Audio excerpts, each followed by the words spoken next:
So, good morning everyone. Welcome to Study Close. Welcome to the daily newspaper analysis of 11th of March 2021. तो अलग अलग newspaper से important articles का discussion करेंगे हम लोग इस पर्टिकुलर वीडियो के अंदर। इस वीडियो को आप लोग डेली करंट अफेयर का वीडियो भी बोल सकते हो, क्योंकि यहाँ पर हम लोग इंपॉर्टेंट करंट अफेयर्स का डिस्कशन करने वाले हैं। So let's get start with a beautiful quote. तो यार कुछ नया सीखकर हम लोग अपने दिन की शुरुआत करेंगे। बोला क्या गया है, अपनी फर्स्ट विक्ट्री के बाद कभी भी रेस्ट मत लेना। अगर आपने कभी भी पहली जीत हासिल कर ली है, आप आराम करने लगे उसके बाद, तो क्या होगा, जो दूसरा पड़ाव आएगा लाइफ का उसके अंदर फेल हो जाओगे। जैसे ही दूसरे पड़ाव में फेल होगे, दुनिया क्या बोलेगी कि भाई जो ये तुमने पहला पड़ाव पास किया था ना, वो सिर्फ और सिर्फ तुम्हारा लक था। चाहे भले ही आपने कितना हार्डवर्क किया हो, लेकिन दुनिया बोलेगी सिर्फ और वो लक था। ठीक है, तो क्या करना है, बेसिकली निचोड़ ये है कि मेहनत जैसे आप आज कर रहे हो वैसे कल भी करनी है, परसों भी करनी है। लगातार लाइफ के अंदर मेहनत करनी है। कभी जो चीज़ आपके पास है उससे सेटिस्फाई नहीं होना है, क्योंकि आपके पास कैपेबिलिटी है, एनर्जी है, नॉलेज है, सारे रिसोर्सेज हैं। तो आपको इन सब चीज़ों का इस्तेमाल करके हमेशा आगे बढ़ते रहना है।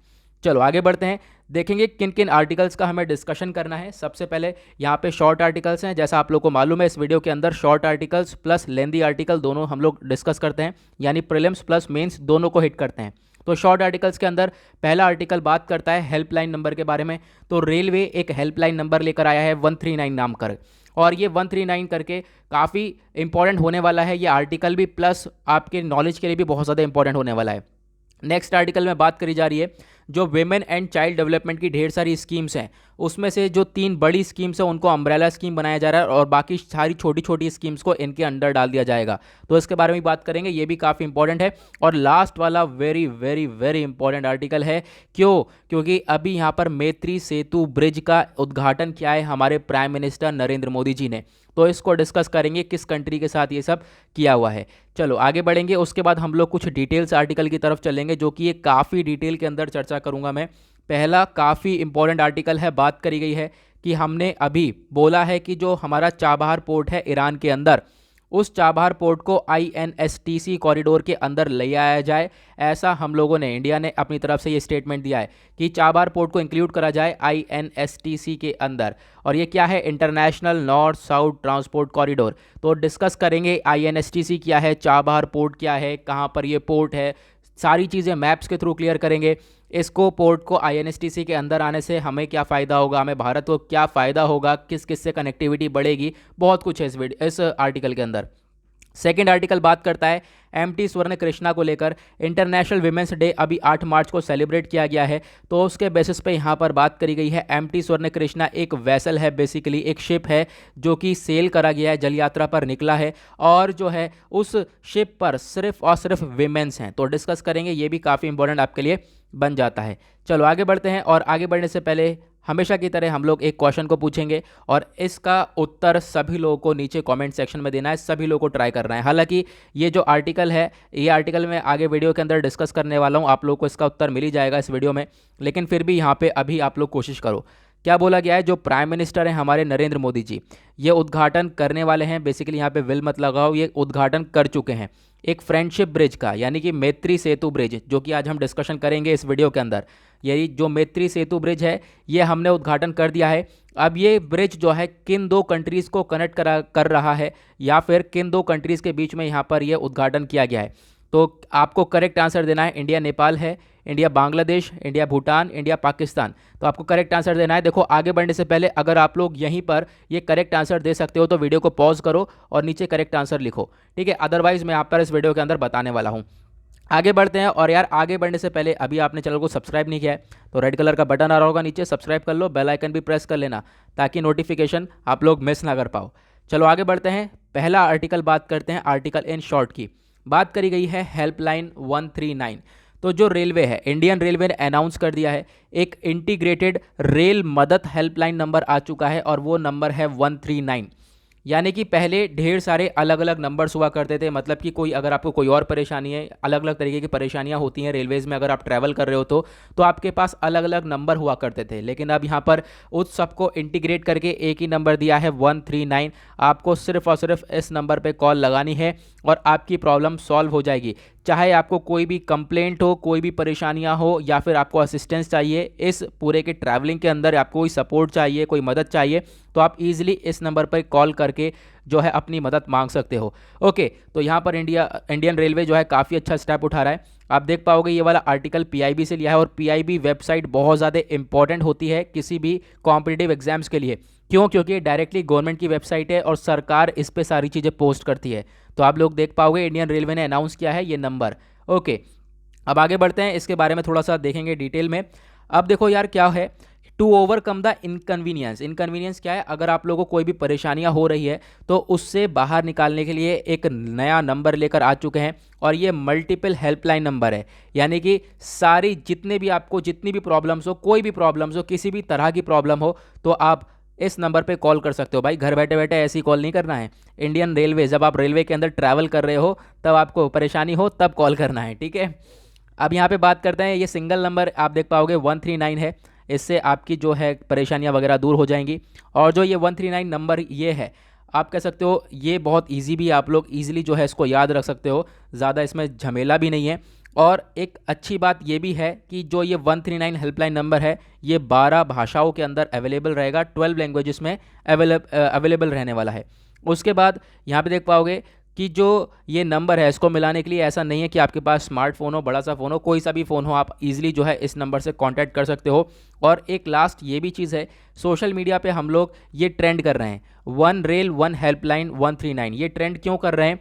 ताकि जो लोग हैं, ज़्यादा से ज़्यादा लोगों के पास ये इन्फॉर्मेशन पहुँच जाए, और जो है ये काफ़ी लोगों की जो प्रॉब्लम है वो सॉल्व हो पाए।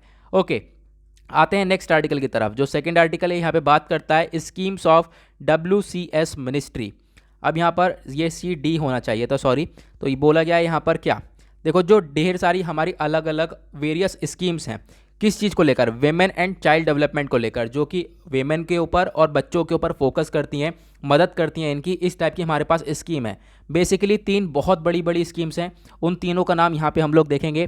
पहली है मिशन पोषण 2.0, उसके बाद है मिशन वात्सल्य और मिशन शक्ति। ये 3 बेसिकली बहुत बड़ी स्कीम्स हैं। अब इन स्कीम को अम्ब्रेला स्कीम का दर्जा दिया जा रहा है, मतलब जो बाकी छोटी छोटी स्कीम्स है वो इसके अंदर ऐड करी जाएंगी। तो ये आर्टिकल काफ़ी इंपॉर्टेंट बन जाता है। इन तीनों स्कीम का आप लोग नाम याद ज़रूर रखना, क्योंकि न्यूज़ के अंदर जो विमेन चाइल्ड डेवलपमेंट से रिलेटेड चीज़ें होती हैं वो ज़्यादातर पूछी जाती हैं कॉम्पिटिटिव एग्जाम्स में। और यूपीएससी की बात करोगे तो फिर काफ़ी हद तक क्वेश्चन आते हैं विमेन एम्पावरमेंट, विमेन डेवलपमेंट से रिलेटेड क्वेश्चन के। ओके, उसके बाद यहाँ पे आप देख पाओगे ये इकोनॉमिक टाइम्स का आर्टिकल है। WCD मिनिस्ट्री ने क्लासीफाई किया कि जो मेजर प्रोग्राम्स हैं वो सिर्फ और सिर्फ 3 अम्ब्रेला स्कीम के इसके अंडर में आएंगे। अब यहाँ पे हम लोग डिस्कस करेंगे ये जो 3 अम्ब्रेला स्कीम है, हमने देख लिया क्या क्या है। पहली स्कीम है सक्षम आंगनवाड़ी, यानी पोषण 2.0। अब जो बाकी छोटी छोटी स्कीम्स हैं जो कि वेमेन और चाइल्ड डेवलपमेंट के ऊपर काम करती हैं, वो इसके अंदर इंक्लूड कर दी जाएंगी। जैसे कि अम्ब्रेला ICDS, आंगनवाड़ी की जो सर्विसेज होंगी वो इस स्कीम के अंदर में आएंगी। पोषण अभियान इसके अंदर आएगा। स्कीम फॉर एडोलेसेंट गर्ल्स इसके अंदर आएगा। या फिर जो क्रेच स्कीम होंगी वो भी इसके अंदर आएंगी। क्रेच क्या होता है? यानी कि जो बच्चा होता है, बच्चे की केयर करना, चाइल्ड केयर को हम लोग बोलते हैं क्रेच। तो ये सारी स्कीम्स जो हैं इसके अंडर में आएंगी। अब जो ये मिशन वात्सल्य है, ये तो हमारी पहली वाली हो गई। अब मिशन वात्सल्य के अंदर कौन कौन सी स्कीम्स आएंगी? चाइल्ड प्रोटेक्शन सर्विस, यानी बच्चों को प्रोटेक्ट करने के लिए जो भी हमारे पास स्कीम्स हैं, जो भी सर्विसेज हैं, वो इसके अंडर में आएगा। चाइल्ड वेलफेयर सर्विसेज वो भी इसके अंडर में आएंगी। ओके, उसके बाद नेक्स्ट हम बात करेंगे जो ये थर्ड स्कीम होने वाली है, ये है मिशन शक्ति, mission for protection and empowerment for women. यानी कि जो वीमेंस हैं उनके, आप कह सकते हो, उनकी प्रोटेक्शन के लिए जो भी हमारे पास सर्विसेज होंगी वो सब सर्विसेज इसके अंदर में आएंगी। अब यहाँ पे आप देख पाओगे जैसे कि हमारे पास ढेर सारी स्कीम्स भी हैं, बेटी बचाओ बेटी पढ़ाओ, क्रेच, और प्रधानमंत्री मातृ वंदना योजना, और जेंडर बजटिंग। तो इस तरह की जो भी स्कीम्स होंगी जो वेमेन की हेल्प करेंगी, वेमेन को प्रोटेक्ट करेंगी, उनको पावर देंगी, वो सारी स्कीम्स मिशन शक्ति के अंदर में आएंगी। तो बेसिकली यहाँ पर क्या बोला गया है आर्टिकल के अंदर, जो ये पहले 3 स्कीम हुआ करती थी वेमेन और चाइल्ड डेवलपमेंट से रिलेटेड, वेमेन मतलब औरत और बच्चों के विकास को लेकर ये स्कीम लाई गई थी। अब ये 3 स्कीम को बहुत ही बड़ा दर्जा दे दिया गया है, इनको अम्ब्रेला स्कीम बोल दिया गया है। अब अम्ब्रेला स्कीम से क्या फ़ायदा होगा? अम्ब्रेला मतलब एक ही छाते के अंदर ढेर सारी स्कीम्स आ जाएंगी। ये बड़ी बड़ी स्कीम्स हो गई, और जो और भी छोटी छोटी सब स्कीम्स होंगी वो इसके अंदर ऐड कर दिया जाएगा। तो काफ़ी इंपॉर्टेंट आर्टिकल आपके लिए ये बन जाता है। आते हैं नेक्स्ट काफ़ी इंपॉर्टेंट आर्टिकल की तरफ। यहाँ पर बात करी गई है, ये पहले तो आर्टिकल नंबर 3 है और ये है मैत्री सेतु के बारे में। तो ये जो मैत्री सेतु ब्रिज है, ये प्राइम मिनिस्टर हमारे नरेंद्र मोदी जी ने उद्घाटन किया है मैत्री सेतु ब्रिज का। किस किस के बीच में? इंडिया और बांग्लादेश के बीच में। तो इंडिया और बांग्लादेश को जोड़ता है ये पुल जो मैत्री सेतु है, और मैत्री सेतु को इंग्लिश में क्या बोलेंगे? Friendship bridge. ठीक है, मित्री मतलब फ्रेंडशिप। ओके, तो यहाँ पे आप देख पाओगे ये द हिंदू का आर्टिकल है, Modi इनागुरेट्स Maitri Setu between India and Bangladesh. तो द हिंदू काफ़ी इंपॉर्टेंट न्यूज़पेपर हो जाता है हमारे गवर्नमेंट कॉम्पिटिटिव एग्जाम्स के लिए। अब इस आर्टिकल के बारे में बात करेंगे।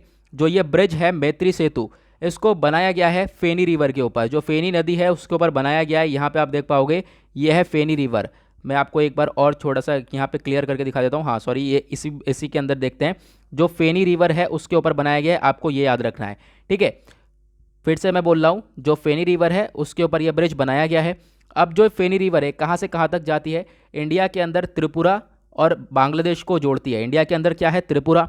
ठीक है, और दूसरी तरफ क्या है? बांग्लादेश। इन दोनों के बीच में ये रिवर बहती है और इसी रिवर के ऊपर ये ब्रिज बनाया गया है। तो मतलब इंडिया और बांग्लादेश को भी ये पुल जोड़ता है। अब जो ये ब्रिज है ये 1.9 किलोमीटर का लंबा ब्रिज है जो कि त्रिपुरा से कनेक्ट करता है बांग्लादेश को। मैंने अभी आपको बताया इसके बारे में। तो जो बांग्लादेश है वहाँ पे त्रिपुरा है। ठीक है, सॉरी, जो इंडिया है, इंडिया में त्रिपुरा है। त्रिपुरा के अंदर एक जगह है सबरूम। तो सबरूम से ये ब्रिज कनेक्ट करता है बांग्लादेश के रामगढ़ को। ठीक है, बांग्लादेश के अंदर क्या है? रामगढ़। तो सबरूम से रामगढ़ को कनेक्ट करता है ये ब्रिज। मतलब कि इंडिया और बांग्लादेश की कनेक्टिविटी यहाँ पर बढ़ती हुई नज़र आ जाती है। अब यहाँ पर जो मैत्री सेतु है इसका मतलब ये है बायलैटरल रिलेशन, और एक तरीके से जो फ्रेंडशिप टाइज़ हैं वो इम्प्रूव हो रहे हैं इंडिया और बांग्लादेश के बीच में, क्योंकि मैत्री सेतु का मतलब है फ्रेंडशिप। ओके, यहाँ पर आप इन दोनों मैप को स्किप कर सकते हो, ज़्यादा इसमें कुछ है नहीं समझने के लिए। यहाँ पर इतना ही बहुत है, आप आराम से जो भी क्वेश्चन आएगा उसको सॉल्व कर सकते हो। अब अगर हम बात करें जो ये कंस्ट्रक्शन है, ये किसने किया है? ये ब्रिज बनाया किसने? National highways and infrastructure development corporation limited ने। कितनी कॉस्ट लग गई, कितना पैसा लग गया इस इंफ्रास्ट्रक्चर के अंदर? तो यहाँ पे बताया गया है 133 करोड़ रुपए यहाँ पे लगा दिए गए हैं। उसके बाद यहाँ पे आप देख पाओगे जो त्रिपुरा है ये मेन जगह बन जाएगा अब, क्योंकि त्रिपुरा से कनेक्ट हो रहा है। अब त्रिपुरा से बांग्लादेश कनेक्ट हो रहा है, तो आप काफ़ी हद तक आप देख पाओगे त्रिपुरा काफ़ी चर्चे में आने वाला है, और त्रिपुरा गेटवे कहलाएगा ऑफ नॉर्थ ईस्ट। ओके, उसके बाद ये जो ब्रिज है इसका उद्घाटन तो करा ही था हमारे प्राइम मिनिस्टर ने, साथ ही साथ एक स्थापना भी करी थी। किस चीज़ की? चेक पोस्ट, जो कि सबरूम कहाँ पर है? त्रिपुरा के अंदर। वहाँ पे चेक पोस्ट का भी यहाँ पे उद्घाटन किया था। खैर इतना इंपॉर्टेंट नहीं है, बट यहाँ पर ये जो ब्रिज है ये काफ़ी इंपॉर्टेंट है। आते हैं नेक्स्ट आर्टिकल की तरफ। आता है ये आर्टिकल इन डिटेल। तो काफ़ी इंपॉर्टेंट आर्टिकल है। बात करी गई है push for Chabahar port in INSTC corridor. The Hindu का ये आर्टिकल है। अगर आप लोग UPSC की प्रिपरेशन कर रहे हो तो आपके लिए मेंस के पॉइंट ऑफ व्यू से ये आर्टिकल इंपॉर्टेंट हो जाता है। ठीक है, तो मैं यहाँ पर कोशिश ये करता हूँ कि आप लोगों को मेंस का भी पढ़ा सकूँ, प्रीलिम्स का भी पढ़ा सकूँ, हर तरीके से इस वीडियो के अंदर हम लोग चीज़ों को हिट कर पाएँ। तो द हिंदू का आर्टिकल है, इंडिया ने यहाँ पर पुश किया है कि जो चाबहार पोर्ट है उसको इंडियन ईरान रशिया का जो INSTC कॉरिडोर है उसके अंदर लाया जाए। INSTC corridor, international north south transport corridor. अब यहाँ पर आप समझ रहे होंगे नॉर्थ और साउथ को कनेक्ट करता है ये, रशिया और इंडिया को कनेक्ट करता है ये कॉरिडोर, तो उस वजह से इसको नॉर्थ साउथ कॉरिडोर बोला गया है। अब यहाँ पे हम थोड़ा सा इसका न्यूज़ देखेंगे कि हाँ ये न्यूज़ के अंदर क्यों है। तो बेसिकली आपको न्यूज़ मालूम चले गया क्यों यहाँ पर है, क्योंकि इंडिया ने डिमांड करी है चाबहार पोर्ट को इसके अंदर लेकर आना चाहिए। एक समिट चल रही थी, उस समिट के अंदर इंडिया के हमारे external affair minister S Jaishankar Prasad ji, इनके द्वारा ये बात रखी गई। अब इसके बारे में जानेंगे थोड़ा सा। इंडिया का प्रपोजल चलो ये हो गया, इससे फ़ायदा क्या होगा इंडिया को? इंडिया को बहुत सारा फ़ायदा देखने को मिल सकता है, लेकिन बार बार ये देख पाओगे आप लोग यहाँ पे वही चीज़ें बताई गई हैं। ऐसा क्यों? मैं पहले आपको एक मैप के अंदर चीज़ें क्लियर कर देता हूँ। अब देखो ये है हमारा ये INSTC कॉरिडोर का पूरा मैप। INSTC कॉरिडोर बेसिकली कौन सा है? जो कि इंडिया को ये कनेक्ट करता है रशिया से। ठीक है, ये है हमारा INSTC कॉरिडोर जो रेड कलर से देखने को मिल रहा है। अब इसमें आप देख पाओगे यहाँ पर ये है ईरान का ये खुद का पोर्ट है बंदर अब्बास, और इधर आओगे तो यहाँ पर देखने को मिलेगा चाबहार पोर्ट। और वो चाबहार पोर्ट किसने बनाया है? वो हमने, इंडिया ने डेवलप करा है उस पूरे पोर्ट को। अब ये ईरान के अंदर है। तो बेसिकली बोला जा रहा है कि ईरान को इस रूट के ये जो चाबहार पोर्ट है इस रूट के अंदर लेकर आओ इसको। इससे क्या होगा, हमारी कनेक्टिविटी जो है वो रशिया के अंदर काफ़ी तेज़ी से बढ़ जाएगी।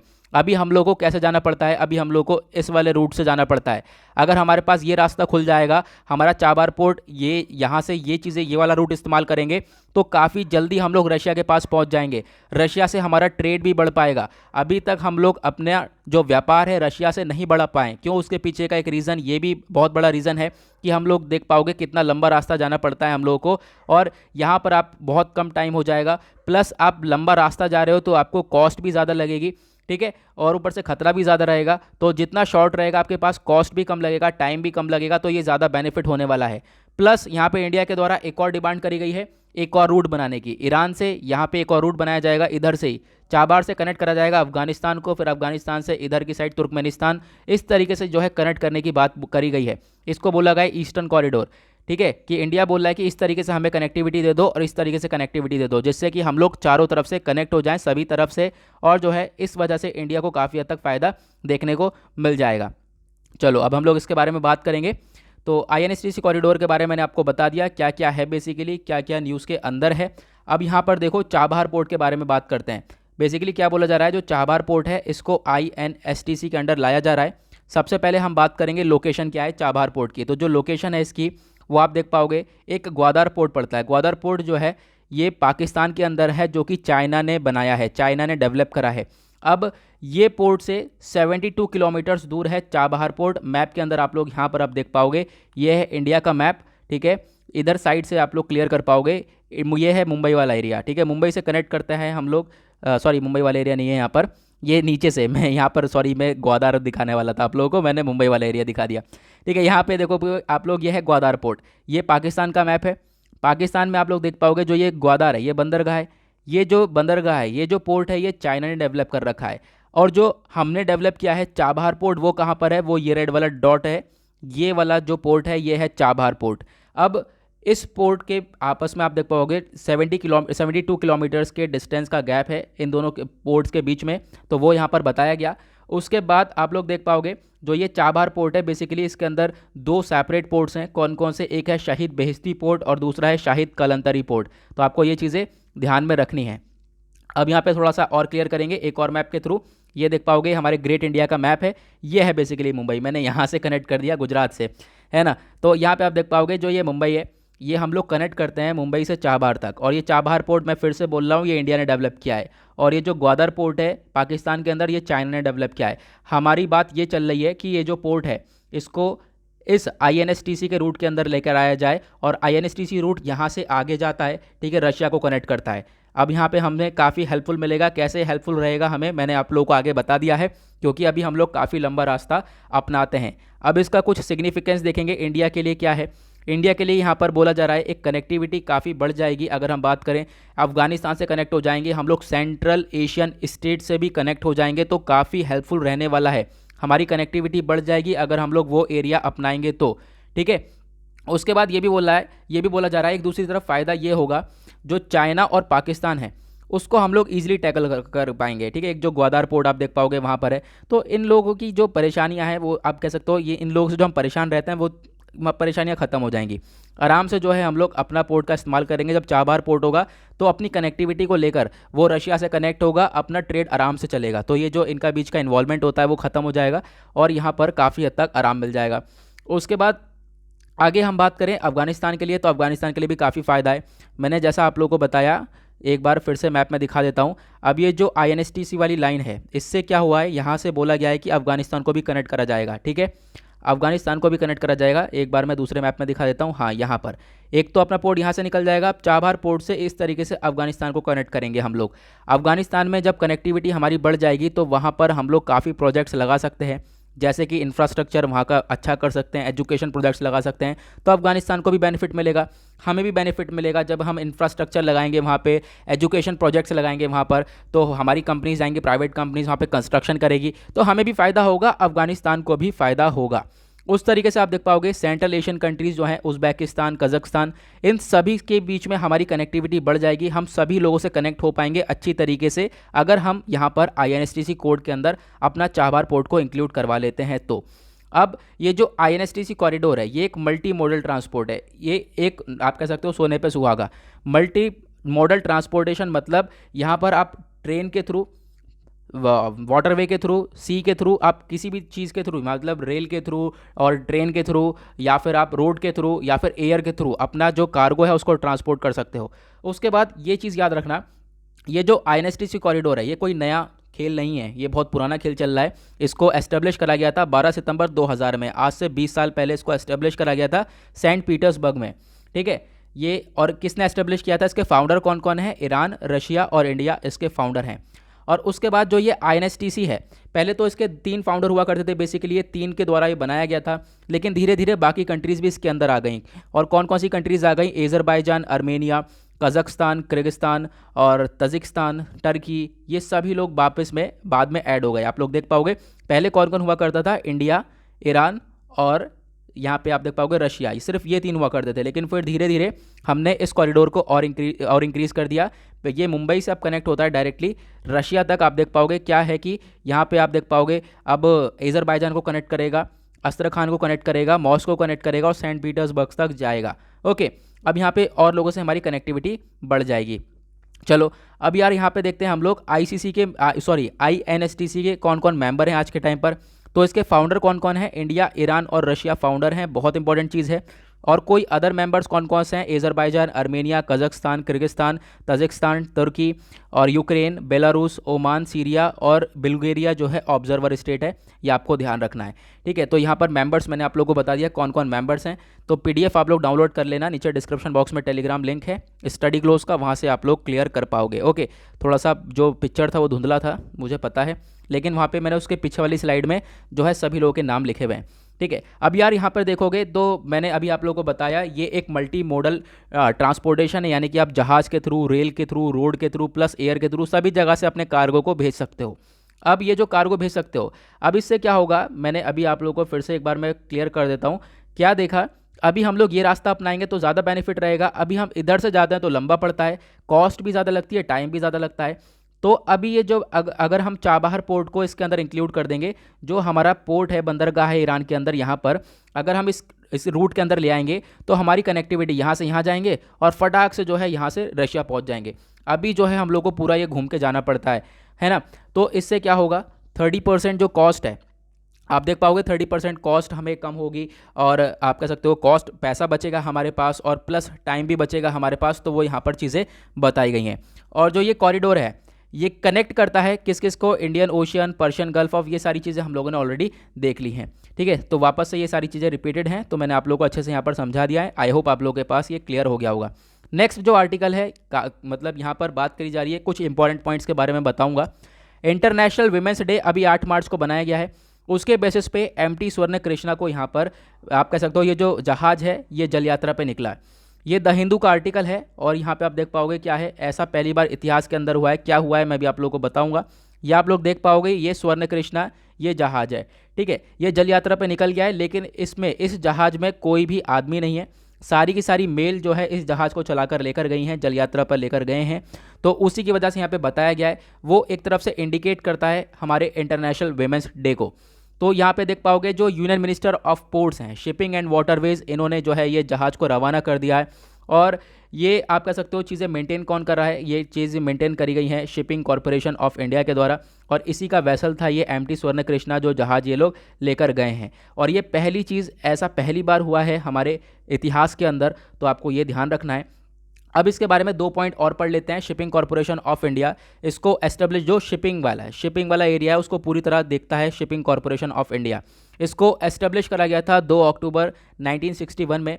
पहले ये ईस्टर्न और वेस्टर्न शिपिंग कॉरपोरेशन हुआ करता था, अब इन दोनों को जोड़कर एक ही बना दिया गया है। तो आपसे क्वेश्चन बन सकता है, यहाँ पे आप लोगों को ध्यान रखना है। दूसरा, जो शिपिंग कॉरपोरेशन ऑफ इंडिया है इसका हेडक्वार्टर कहाँ पर है, वो है मुंबई के अंदर। अब इंटरनेशनल वीमेंस डे के बारे में बात करते हैं। तो इंटरनेशनल वीमेन डे को हर साल सेलिब्रेट करा जाता है 8 मार्च को, तो आपको ध्यान रखना है, इंपॉर्टेंट है। इसके अंदर क्या क्या देखा जाता है कि जो वीमेंस हैं उन्होंने क्या क्या अचीव करा है। वीमेन के बीच में इक्वालिटी होनी चाहिए, जेंडर पैरिटी होनी चाहिए, मतलब कि मेल और फीमेल दोनों इक्वल होने चाहिए। ठीक है, और यहाँ पे आप देख पाओगे फीमेल के ऊपर ज़्यादा हम लोगों को फोकस देना चाहिए। ठीक है, तो यहाँ पर ये सारी चीज़ें देखी जाती हैं इंटरनेशनल वीमेंस डे पर। अब हम लोग कुछ इतिहास देखते हैं इस इंटरनेशनल वुमेन्स डे का। तो पहली बार इसको सेलिब्रेट करा गया था 1911 में। एक पर्सनैलिटी है क्लेरा जेटकिन, इनके द्वारा सेलिब्रेट करा गया था। ये एक जर्मन है ना। उसके बाद आप देख पाओगे ये बोला गया है, ये तो हमने देख लिया क्या है, ये तो इंपॉर्टेंट बन जाता है आप लोगों के लिए। उसके बाद जो यूनाइटेड नेशन है, यूनाइटेड नेशन ने कब सेलिब्रेट किया ये इंटरनेशनल वुमेन डे, उसने सेलिब्रेट किया था 1975 में। तो ये दो चीज़ें हैं जो कि आप लोग इसको नोट डाउन कर सकते हो। नाउ ये बहुत इंपॉर्टेंट चीज़ है, इंटरनेशनल वुमेन डे का जो 2021 का थीम है, विषय है, वो क्या है। तो आप देख पाओगे यूएन ने डिसाइड किया है कि वो जो थीम है विमेन को लेकर क्या रखे, women in leadership achieving an equal future in कोविड-19 वर्ल्ड। यानी कि आपको ये ध्यान रखना है, ये थीम आपसे डायरेक्टली क्वेश्चन के अंदर बन सकता है कि जो इंटरनेशनल वुमेन डे है उसका थीम क्या था 2021 का, वो है achieving an equal future in a कोविड-19 वर्ल्ड। कोविड-19 के दौर में क्या करना, आपस में सबको लेकर चलना, ठीक है। तो बेसिकली यहाँ पर इसका ये थीम था। उसके बाद इंडिया का कुछ डेटा बताया गया है, एक वर्ल्ड इकोनॉमिक फोरम का ग्लोबल जेंडर गैप इंडेक्स जारी करा गया और इसके अंदर बताया गया कि इंडिया के अंदर जो मेल फीमेल है उनमें काफ़ी हद तक भेदभाव देखने को मिलता है, ठीक है। और इंडिया की रैंक जो है इसमें गिर चुकी है, 112 पर आ चुकी है इंडिया की रैंक। ये साल 2019-20 का डेटा है। और इसमें यह भी बोला गया कम से कम जो 70 लाख भारतीय महिला हैं वो अपने काम से निकाल दी गई हैं या फिर उनका काम छूट गया है, ठीक है। उसके बाद यहाँ पे कुछ बात करेंगे हमारे संविधान में क्या क्या राइट्स हैं जो कि प्रोटेक्ट करते हैं विमेन को। पहले तो फंडामेंटल राइट्स हैं कुछ, जैसे कि आप देख पाओगे ये गारंटी देते हैं कि हमारे जितने भी भारतीय नागरिक हैं उनके पास राइट टू इक्वालिटी है, सब लोगों के पास इक्वालिटी है, सबको एक जैसा अधिकार दिया जाए, ये हमारा आर्टिकल 14 बोलता है। उसके बाद आर्टिकल 15 क्या बोलता है, कोई भेदभाव ना हो मेल और फीमेल को लेकर, ठीक है। इस वजह से हमें प्रोटेक्शन मिल जाती है हमारी वीमेंस को जो भारत के अंदर रहती हैं।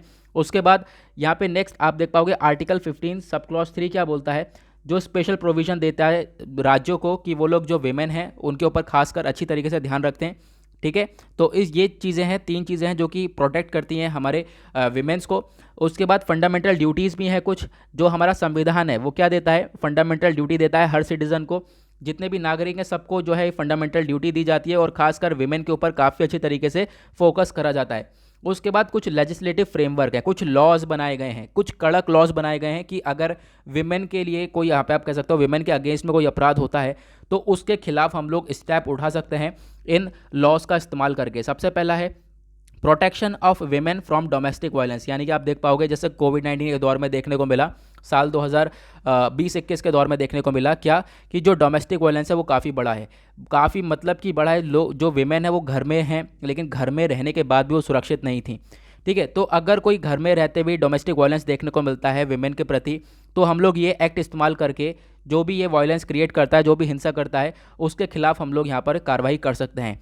उसी तरीके से एक डॉरी प्रोहिबिशन एक्ट 1961 है, यानी कि अगर कोई दहेज वगैरह की प्रथा है, दहेज वगैरह मांगता है तो उसके खिलाफ हम लोग ये एक्ट जारी कर सकते हैं। उसके बाद sexual harassment of women at work place act 2013 का ये एक्ट है, मतलब कि अगर कोई भी वेमेन काम कर रही है अपनी वर्क प्लेस पे काम कर रही है, जहाँ पे भी जॉब कर रही है, अगर वहाँ पे उसको कोई सेक्सुअली हैरेस करता है तो उसके खिलाफ भी हम लोग कार्रवाई कर सकते हैं। ये हमारे पास कुछ लीगल एक्ट्स हैं, तो हम इनका इस्तेमाल करके वेमेन को प्रोटेक्ट कर सकते हैं।